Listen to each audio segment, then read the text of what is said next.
नहमदुहु व नुसल्ली व नुसल्लिमु अला रसूलिहिल करीम अम्मा बाद फ़अऊज़ु बिल्लाहि मिनश शैतानिर रजीम बिस्मिल्लाहिर रहमानिर रहीम।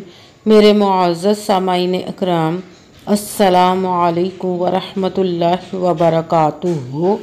मैं अपने रब कायनात से ये दुआ करती हूँ कि मेरे जितने भी सुनने वाले हैं, रब कायनात सबको सेहतमंद, तंदुरुस्त और लंबी ज़िंदगी अता फरमाए। हम सब की हर मुश्किलों, परेशानियों, तंगदस्तियों में मेरा रब कायनात हमारी मदद अता फरमाए। हमें ज़हनी, रूहानी, जिस्मानी अज़ियतों, तकलीफ़ों, बीमारियों से निजात अता फरमाए। हमें ज़हनी और रूहानी सुकून अता फरमाए। हमें बीमार दुनिया से बचाकर बीमार मदीना बनाए। और जो हम सब के हक़ों में बेहतर है, मेरा रब कायनात हमारे लिए वो अता फरमाए।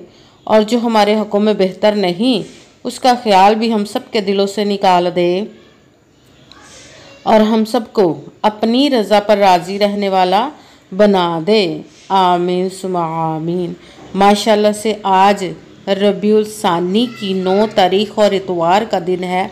आज के दिन जो मैं आप लोगों के लिए वजीफ़ा लेकर आई हूँ, या रब्बाना और या लतीफ़ू का पावरफुल, मुजर्रबुल मुजर्रब और मोजज़ाती वजीफ़ा है। इस वजीफ़े को जब आप पढ़ेंगे तो रब कायनात आपकी तमाम हाजात जो नेक और जायज़ होंगी पूरी अता फरमा देगा अपने हुक्म से, और इसकी तकदीर को बदल देगा। इसको पढ़ते ही आपकी ज़िंदगी में गैबी ख़जानों से दौलत की बारिश होगी, कभी किसी चीज़ की कमी नहीं रहेगी इंशाअल्लाहुल अज़ीज़ उसके हुक्म से। आपने इस वजीफ़े को आज के दिन स्किप नहीं करना, छोड़ना नहीं। जैसे वीडियो मिले फ़ौरन पढ़ लें। अगर फ़ौरन किसी मजबूरी की वजह से ना पढ़ सके तो इस वीडियो को अपने पास सेव कर ले, और जैसे ही आपको टाइम मिले तो इस वजीफ़े को लाजमन पढ़िएगा और पढ़ कर देखिएगा कि रब कायनात आपकी ज़िंदगी में कैसे कैसे मोजज़े अता फरमाएगा। आपको कभी किसी चीज़ की कमी नहीं रहेगी। आप इस वजीफ़े को किसी भी मकसद के लिए पढ़ सकते हैं। आप रब कायनात के गैबी ख़जानों से दौलत लेने के लिए पढ़ सकते हैं। आपका अपना घर नहीं, घर ख़रीदने के लिए पढ़ सकते हैं। आपके घर में लड़ाई झगड़े रहते हैं, नचाकी, परेशानी, मुफलसी, गरीबी है, उसके लिए पढ़ सकते हैं। आप इस वजीफ़े को आज के दिन आपकी औलाद नहीं या आपकी औलाद नाफरमान है उसके लिए पढ़ सकते हैं। आपके घर में कोई बहुत ज़्यादा बीमार है या आप खुद बीमार हैं उसके लिए पढ़ सकते हैं। आपके पास अच्छी जॉब नहीं, जॉब लेने के लिए पढ़ सकते हैं। आपकी शादी नहीं हो रही या आपके बच्चों की शादियां नहीं हो रही उसके लिए पढ़ सकते हैं। आपके ऊपर बहुत ज़्यादा कर्ज है, उतरने का सबब नहीं बन रहा, या आपने अपनी कीमती चीज़ किसी को दी वापस नहीं कर रहे उसके लिए पढ़ सकते हैं। आपका अच्छा भला कारोबार चलता हुआ अचानक से बंद हो गया उसके लिए पढ़ सकते हैं। आपके घर में, आपकी ज़िंदगी में सुकून नहीं, आपके कारोबार में, दौलत में, रिज़्क में बरकत नहीं, उसके लिए पढ़ सकते हैं। आपके ऊपर जादू, टूना, बंदिश, नजर बद, हसद कुछ भी है उसको ख़त्म करने के लिए पढ़ सकते हैं। मतलब किसी भी मकसद, किसी भी हाजत, किसी भी मुराद के लिए पढ़ सकते हैं। मगर जब पढ़ने लगे तो रब कायनात की ज़ात पाक पर यकीन कामिल रख के पढ़िएगा।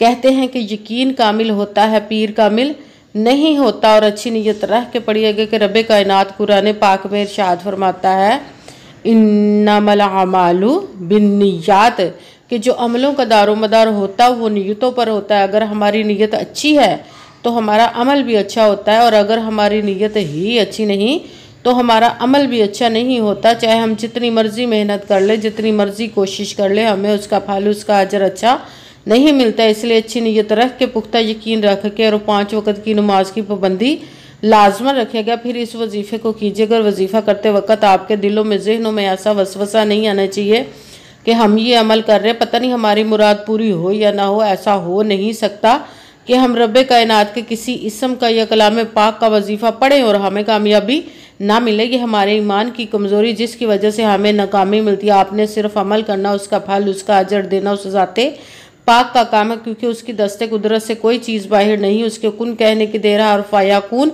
हो जाता है। आपने अमल करने के बाद उसके कुन का इंतज़ार करना। इंशाअल्लाह अज़ीज़ रब कायनात अपने हुक्म से आपकी तकदीर के बंद तालों को खोल देगा, नसीब के सितारों को चमका देगा, आपकी ज़िंदगी में ऐसे ऐसे मोजज़े अता फरमाएगा कि आप खुद देखकर हैरान रह जाएंगे। आपको कभी किसी चीज़ की कमी नहीं रहेगी इंशाअल्लाह अज़ीज़ उसके हुक्म से। अगर वीडियो अच्छी लगे तो इसको लाइक ज़रूर कीजिएगा और आगे भी शेयर कर दीजिएगा ताकि किसी दूसरे को हमारी वजह से फ़ायदा पहुंचे तो हमारे लिए सदका जारिया बन। जो नए हैं इस चैनल पर, इस चैनल को सब्सक्राइब कर ले, बेल आइकन को भी दबा लें ताकि मेरी अगली आने वाली वीडियो आप तक पहुंच सके। अगर कोई मुझसे किसी मसले के बारे में सहारा करवाना चाहते हो, किसी काम का हिसाब लगवाना चाहते हो, किसी काम के लिए वजीफ़े का पूछना चाहते हो, या कुरान पाक ऑनलाइन पढ़ना चाहते हो, महफिल मिलादुन नबी के लिए बुलवाना चाहते हो, तो व्हाट्सअप का नंबर वीडियो पर चल रहा है, आप लोग मुझसे रब्ता कर सकते हैं। अगर मेरे भाई या बुज़ुर्ग मुझसे रब्ता करना चाहते हो तो व्हाट्सअप पर वॉइस मैसेज करके अपना मसला बता सकते हैं। अगर बहनें या माएँ मुझसे रब्ता करना चाहती हों तो व्हाट्सएप पर वॉइस कॉल करके मुझसे बात कर सकती हैं, अपना मसला बता सकती हैं। आपने वजीफ़ा करने से पहले कमेंट्स में अपना नाम, जहां आप रहते हो जगह का नाम और अल्लाह पाक का एक नाम ज़रूर लिखना है ताकि मैं भी आप लोगों के लिए दुआ कर सकूँ और फिर वजीफ़े की भी आप लोगों को इजाज़त मिल जाएगी। आपने वजीफ़ा करने से पहले पूरी वीडियो को ध्यान के साथ सुन के समझ के फिर वजीफ़े को करना। ऐसा ना हो कि वीडियो को स्किप कर करके छोड़ के सुने और फिर कोई बात रह जाए और आप वजीफ़ा करें, ठीक ना हो। आपने ना तो किसी अमल में कम करके पढ़ना, ना ज़्यादा बढ़ा कर पढ़ना है। अगर कम या ज़्यादा कर देते तो वो हमारा वजीफ़ा ठीक नहीं होता, हमें कामयाबी नहीं मिलती। इसीलिए आपने जिस तदाद और जिस तरतीब के साथ मैं वजीफ़ा बताने लगी उसी तदाद और उसी तरतीब के साथ आपने इस अमल को पढ़ना है। आप इस अमल को आज के दिन किसी भी जगह पर बैठकर पढ़ सकते हैं, घर में, ऑफिस, मदरसा, यूनिवर्सिटी में, कहीं शॉप पे, कहीं पे भी बैठकर पढ़ सकते हैं। मगर जब पढ़ने लगे बिल्कुल खामोशी तवज्जो सुकून के साथ पढ़ना है। वजीफ़े के दरमियान ना तो आपने किसी से बात करनी, ना उठना, ना फ़ोन इस्तेमाल करना है। अगर हम वजीफ़े के दरमियान किसी से बात कर लेते, उठ जाते, तो वो हमारा वजीफ़ा ठीक नहीं होता, हमें कामयाबी नहीं मिलती। इसीलिए आपने मुकम्मल वजीफ़ा पढ़ने के बाद किसी से बात करनी, उठना या कि फ़ोन इस्तेमाल करना है। आप इस वजीफ़े को आज के दिन किसी भी वक़्त पढ़ सकते हैं, किसी भी नमाज के साथ पढ़ सकते हैं, नमाज के अलावा भी पढ़ सकते हैं। अगर नमाज के साथ पढ़ रहे तो नमाज मुकम्मल पढ़ने के बाद, दुआ मांगने के बाद आपने इस अमल को पढ़ना है। अगर नमाज के अलावा पढ़ रहे तो बावजू होकर ऐसी जगह पर बैठकर पढ़ना जहां बिल्कुल खामोशी तवज्जो सुकून के साथ आप इस अमल को पढ़ सकें। जब अमल करने के लिए बैठ गए तो एक मरतबा आपने दुरूद पाक पढ़ना। कोई सा भी दुरूद पाक पढ़ सकते हैं, मगर दुरूद इब्राहिमी जो नमाज में पढ़ा जाता है वो वाला दुरूद पाक पढ़ ले तो ज़्यादा बेहतर, वरना कोई सा भी दुरूद पाक आप पढ़ सकते हैं।